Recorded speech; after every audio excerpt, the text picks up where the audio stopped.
Today's guide will be covering tank classes. There are 5 different classes of tanks in World of Tanks.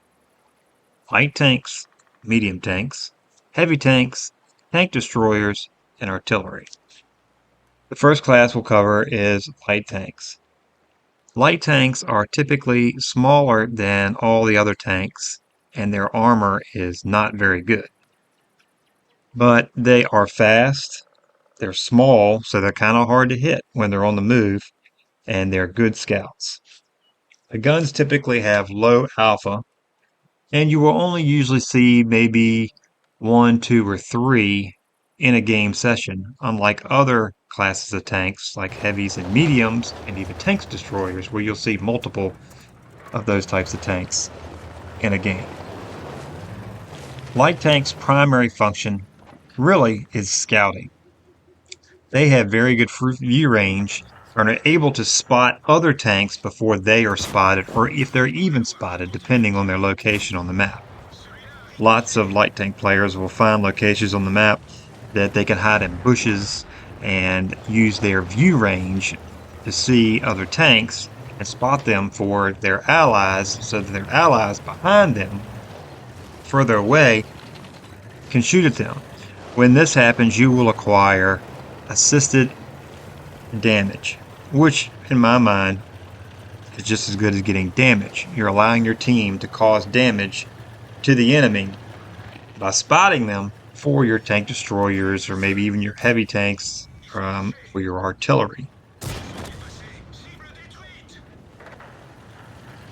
The camouflage of a light tank is truly its strength. Camouflage of a light tank does not change whether it is moving or if it's sitting still. The only time it changes is whether it's in a bush or if it's not in a bush. Like all other tanks besides light tanks, when the tank is in motion, your camouflage drops. But with light tanks, your camouflage does not drop. It remains the same. So it allows you to move around the map and keep the same camouflage and spot enemy tanks. This is not what all light tanks are just good for. Light tanks are fast, so they're hard to hit when they're moving across the map pretty quickly. They don't go out there and just fly around the map and think you're not going to get a hit, especially at low tier, because most all low tier tanks are light tanks and some medium tanks thrown in there. But when you get into upper tiers, 5, 6, 7, up to 10, light tanks are the fast moving, spotting tanks on the battlefield.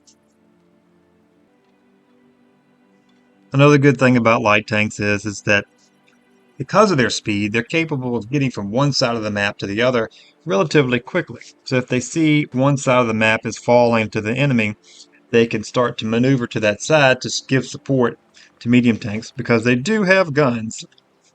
They're not just for running around and spotting the enemy and sitting in bushes. They do have guns. Some of them, they do have pretty decent guns. Some of them don't have guns, but that's typical of all tanks. But the alpha is usually a little bit lower on your light tanks, but that doesn't mean they can't deal damage, especially if they get behind a non-turreted tank destroyer. There's nothing that tank destroyer can do. They get behind that tank destroyer and they just shoot them from the back. The tank destroyer can't get turned around because they're slower than the light tank, and the light tank has won the battle. Next are medium tanks. These are kind of the jack of all trades in a sense. They have a little bit of everything from every class almost, outside of artillery. They're pretty fast, most of them. They have pretty good guns. Some of them have decent armor, some of them have terrible armor. It just depends on the tech tree you go down. Like the light tank, they're capable of relocating on the map. So if one side of the map falls, that medium tank can relocate to the other side of the map relatively quickly. Now, not all medium tanks are built equal. Some of them may have very bad armor, but a really good gun, and some of them have really good armor and a not so good gun, and some of them are kind of in the middle. They have decent armor with a decent gun. There are some tanks out there, like this one, the Object 140, who have great armor and a great gun. The only downfall to this tank is its gun depression, which A lot of people, and me included, I like my gun depression. I like to go up on a ridge line and point that gun down at enemies and shoot. But it's all preference. Most medium tanks come with pretty good view range too. But unlike the light tank, when they move, they do lose a percentage of their camouflage. So they are subject to being spotted when they are on the move, unlike light tanks. But out of all the tank classes, this is the most versatile in my opinion. You're capable of doing light tank jobs and you're capable of doing heavy tank jobs.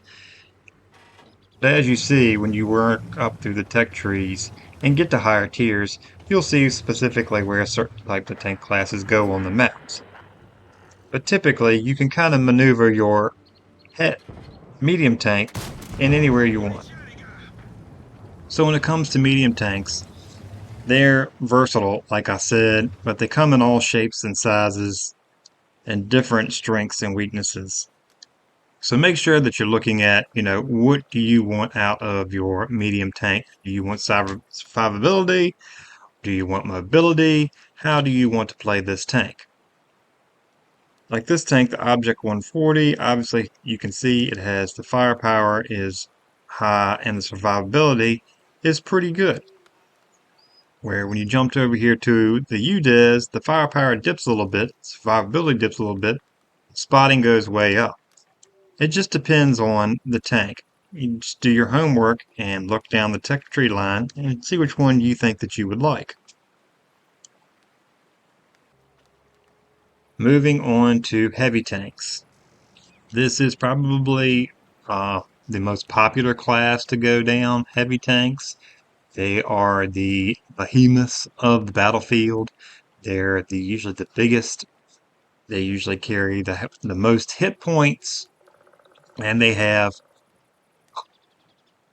a lot of them have pretty big guns. Outside of tank destroyers, they probably have the biggest guns, some bigger than tank destroyers. They're slow, but they typically have good armor, but not always. I would say most heavy tanks have good armor, but there are exceptions down some tank classes that do not have the best armor in the world. Um, they are the tanks that go in first. They are head-on tanks. They go into the cities. The engagements are usually up close and personal. You're typically engaging other heavy tanks in close quarter combat. Not to say this doesn't happen with medium tanks too. Medium tanks can get in close quarter engagements too. But more often than not, it's the heavy tanks that are doing the heavy lifting. And usually, uh, heavy tanks kind of decide how the battle's going to unfold. It's all really relevant to the type of map that you're on and the amount of tanks of each class that you have. But heavy tanks usually do the heavy lifting. They, like I said, they do the heavy damage. They carry all the hit points. They are slow, but they have the armor. Now moving on to tank destroyers. They can have armor. They can have no armor. They can have turrets. They can have semi-traversable turrets, or they can have non-traversable turrets. Like this tank here is a non-traversable turret, which means in order to aim the gun, you're going to have to move the tank back and forth. But there is a little play in the gun to where you can turn it back and forth in this area here so that you're not moving the tracks all the way. But the gun arc is what it is how much you can turn the actual gun one direction to another before you actually have to turn the tank physically. Now, when you turn the tank physically, your aiming reticle will bloom out, and by that it means it gets much bigger. So if you were to turn your entire tank, your chances of hitting where you're aiming lessens because that circle gets bigger. But not all tank destroyers are like this. Some of them do have actual turrets where you can turn them and not have to even mess with your track. This is an example of a tank with a fully traversable turret. But the downside of it, as you can see here, is the armor is terrible. So this is not a tank that you can go and take onto the front lines of battle. This is a tank that you sit in the back of the map and you do sniping, because anybody who spots you, and it doesn't matter what type of tank or even the tier, it could be tier 8, every single tier 8 tank, and this is a tier 10, should be able to penetrate your tank because the armor is so horrible that you can just penetrate right through it. Unlike this tank has armor. So this tank is more for kind of maybe getting closer to the front lines. It can take some hits because it does have decent armor on it, which you do have to angle, which is for a whole nother video. But it does have the armor. As you can see here, the survivability goes way up because of the armor. But tank destroyers are really, they're about the guns, more or less, and they're about camping and sniping from afar. And last but not least, SPGs, or self-propelled guns, but most people just call them artillery. Artillery is used for sitting in the back of the map, and what you will have is an overhead view of the map, and pretty much this gun can fire anywhere on the map it wants at any time. The reload for these is typically well over 30 seconds, some even into 50 seconds reload time. The damage is minimal. These tanks do what they call stun damage, and what that does is it will slow down the reload of whoever you hit. It will affect the crew members, so the gun is doesn't aim as well. It'll slow the tank down, but it typically does it. This tank was brought into the game, or these types of tanks were brought into the game to counteract players camping in positions where the enemy could not dig them out of because their armor was so good that they could just get into this hull down position and just completely dominate the map. So this was brought in to counteract that, because it doesn't matter where you are on the map. Almost there is limitations to artillery, their gun arc, depending on what you're shooting at.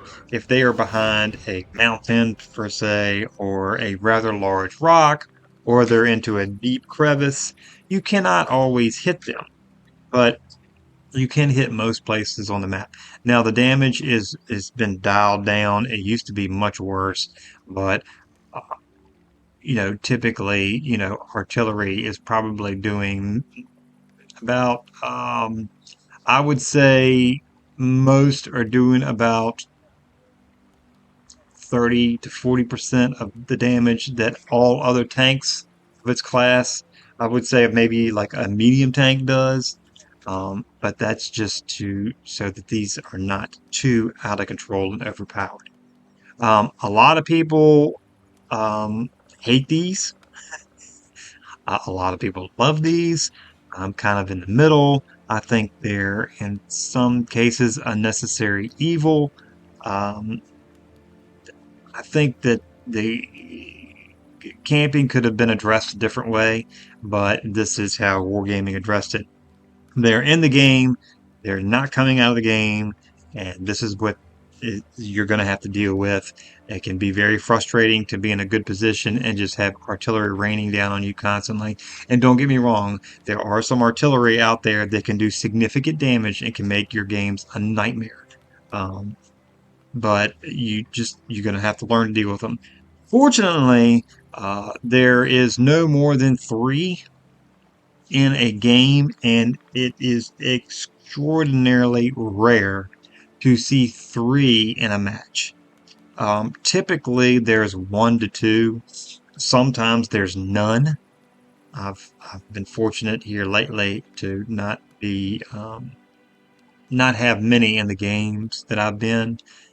But typically, you're going to see 1 to 2.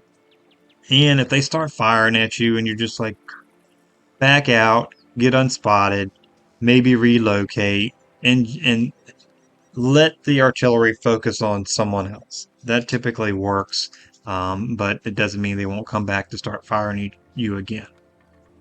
So this is pretty much a basic rundown of all the tanks, classes, and whatnot in World of Tanks. Like I said, you kind of need to play around with tanks and decide which class is best for you and what direction you want to go. It's really up to you, and it's going to take some time to figure out where you want to go. Like I said in my previous video, I suggest going down the American, the German, the Russian, or even the UK. Is They got pretty versatile tanks here that you can go with. But at least with these lines here, you have some options. So when you get to these tanks here, you can unlock a few different things. So if you decide, you start playing the Wolverine, the Jackson, and you're like, these tank destroyers just aren't for me. You can start going down another line and seeing how you like it. But a good thing to know, to understand, is just because a Wolverine you don't like, that doesn't mean once you get down here to this part of the tech tree, you won't like the tank, because a Wolverine is nothing like a T95. This tank has no armor, and this is probably if not the heavily armored tank in the game. So that is completely, you need to look at kind of look at the tree all the way down before you make decisions on where you want to go. So that wraps it up for tank classes. I hope this video was somewhat helpful. I don't want to get too in depth right now, because this is, strictly for beginners and people getting into the game and kind of having a real no clue or very minimal clue of what's going on. Anyways, till next time.